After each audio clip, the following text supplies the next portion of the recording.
Hi guys, welcome to another episode of Mouth of the Tyne. Ben here with the Full-Tyne whistle, taking you through the key points of Wolves versus Newcastle United today. And it was a strange game. We didn't play particularly well, especially in the first half, but we came back into it fighting in the second half and managed to equalise after being 1-0 down via a worldie from our superstar French winger ASM. He came up with the goods tonight, guys, so let's get into it. Let's take a look at a few of the finer points of the match, give it a little post-match analysis in the Full-Tyne whistle. So let's do this. Let's get into it. Yeah, guys, so let's get into it. We drew 1-1 today with Wolves, and it wasn't a great game. We had Bruno missing, which obviously was a huge miss. He's been absolutely fantastic for us these past few weeks. He wasn't available today. It looks like a hamstring injury. He's going to spend, a couple of games on the sidelines. Maybe back for Crystal Palace next week. So let's keep our fingers crossed for that one. But so he was missing today. We had a kind of mismatched, central midfield with Longstaff, who we'll touch on in a minute, kind of in the holding role where Bruno's been playing these past few weeks since Shelvey's injury. And he just never got to grips with the game. It was, I don't know if it's Longstaff's ability or his lack of pace or his lack of awareness, but everyone's noticing it now. Is the guy Premier League quality? Probably not. Probably not. He got this new massive bumper deal last year and he's here for the foreseeable future. Is that a good thing? I'm not sure. I can't see him being here too much longer. I feel like he's still a championship player masquerading as a Premier League player. The guy's got zero awareness of what's around him, constantly gets caught in possession. His passing is woeful. People used to say when he first came on the scene, he's like Michael Carrick. He's like a young Michael Carrick. The ball's, pinging off him and that. And I don't know what he was running on in those early few games under Rafa, whether it was adrenaline or, talent that we've kind of, he's had wasted away under the Bruce years. I don't know, but the guy who I see today and who you guys see isn't the same player what we saw under Rafa in them early few days, few weeks. So it's a strange one. I mean, he looked so off the pace today, plodding around, and his passing was woeful. He overhit passes and underhit passes, and he's got the turning circle of a tugboat. It's just like, it's a hard watch, and your heart's pounding every time he's in possession. Like you're thinking, oh, please don't give it away. Please don't give it away. He just doesn't look like he has the awareness or the ability to pick these passes, and just everything is so slow. There's nothing stand out about Sean Longstaff. If you say, what's his standout qualities? Well, he can run like very slowly. Like, you know what I mean? It's like people say he covers a lot of ground. He might do, but he's certainly not the quickest. He's got a long shot on him, which we never really see. It's not as if it's a trademark of his. He might score the odd long-range goal, but it's nowhere near as many as he should. And I just felt today it was just such a waste of just, what should be a good player just doesn't seem to be able to make the grade. So yeah, it was really disappointing. He's certainly not a Bruno replacement that I'd class as in a kind of adequate replacement category. For me, this is why we need a proper defensive midfielder, somebody to play in that holding role, and then free up Bruno and Joe to go forward and do their thing. Obviously, when Bruno's fit. So it was a hard watch, and I feel like we're not being too harsh on Sean. He's a local lad. He's done well to earn this contract. Clearly shown Howay's ability in those early few months of how coming in. But to me, he's just not a great player, and I'm interested to see what you guys think. Am I being harsh? Let me know in the comments how you feel, because to me, he hasn't got what it takes, and it was a massive part of the problem today. We had nobody with that, the midfield presence like Bruno has, or like Neves had for Wolves. You know what I mean? That type of masterclass silky player that can put tackles in and ping the ball 40-50 yards, or do a through ball, or something like that. Longstaff doesn't have any of those qualities, so we missed that today. So anyway, enough of mourning about Sean. We'll leave it there for that one. But yeah, it was a real hindrance today having him playing. Yeah, just want to touch on Willock as well next. I feel like Willock gets these games quite regularly, and I think he maybe needs to up his game somewhat, because people do notice when he has these types of games where he's strolling, his awareness isn't there, he's quite slow to react. The effort isn't there, maybe you could say. He didn't look like he was bothered about closing Neves down before he took a shot. It was kind of like a slow jog rather than a fast sprint to close down the space and block the shot. So he was kind of at fault for that goal, or certainly at fault for letting Neves have the chance to shoot. I don't know. Willock's a funny one. He's a bit of an enigma. He scored in 9 games in a row under Steve Bruce in the COVID season. But since then, has he really done that much? I mean, we see flashes of brilliance. Obviously, Leicester last season when he came on and left Tielemans for dead to set up Bruno, things like that. We see these flashpoints, and he looked okay in pre-season, which is a shame. But again, yes, today it wasn't there. He didn't have the kind of energy what you associate with Willock to get around the pitch, to drive us forward. He's quite anonymous. And the guy's not, he's 22 now when you're thinking, or 23, one of the two, but he's getting older and you're thinking, right, when's he going to start pulling these performances out of the bag week in, week out? Because at the minute it was looking like a flash in the pan. It's looking like, he had a little purple patch and we're not seeing any more of that. So I'm disappointed at with him as well today. It just didn't seem to click for him. But again, I felt that was maybe down to a lack of effort on his behalf. So again, let me know what you guys think of Willock. And did you notice that too? Did you think he was putting in a lack of effort? Or was it just one of those days? So yeah, we'll move on to another topic now. Yeah, I just want to move on to Chris Wood now.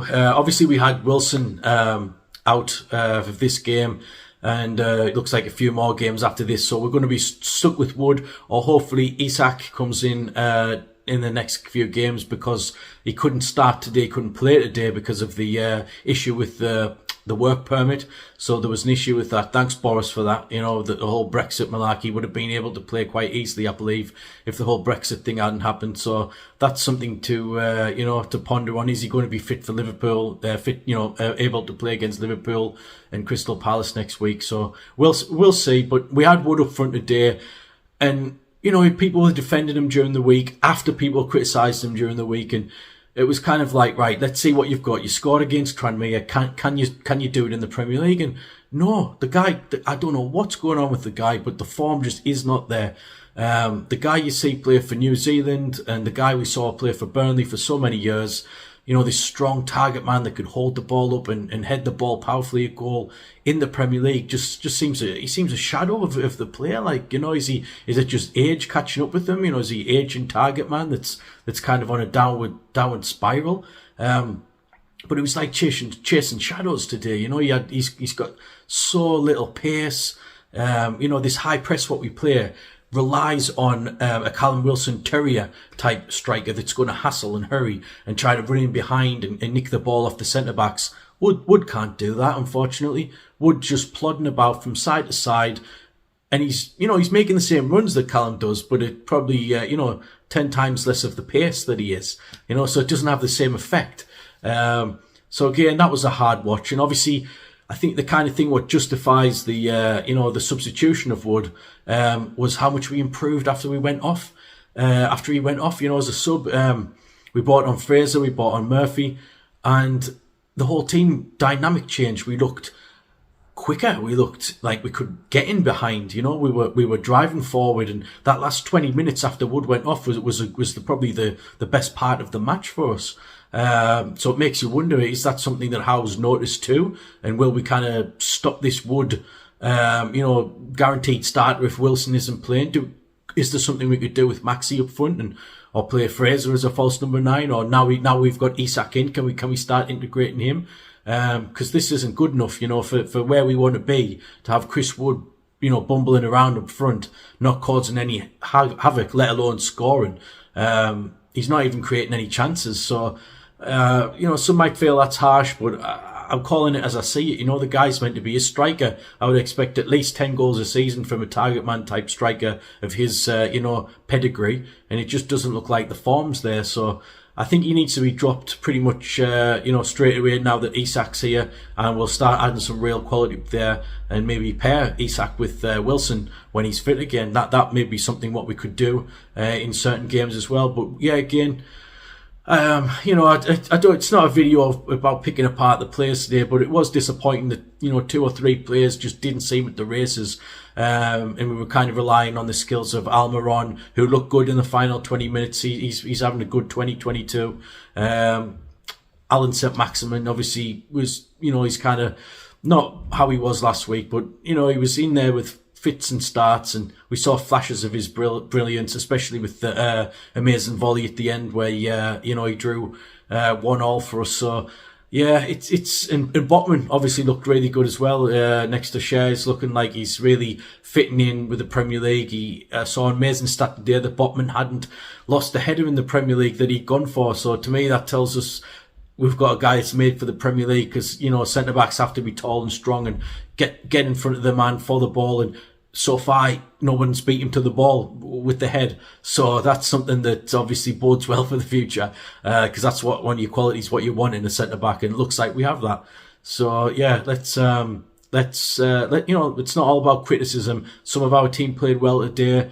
I thought Trippier was excellent. It was like captain material, exactly what we want, directing all over the pitch, and stuff like that, driving the team forward. And obviously he's excellent quality as he bombs forward and the crosses into the box. And I just wish he'd shot at the end instead of Share. Obviously some people were saying that was too close to the goal for his kind of up and over routine, which he's mastered so skillfully these past few years for club and country.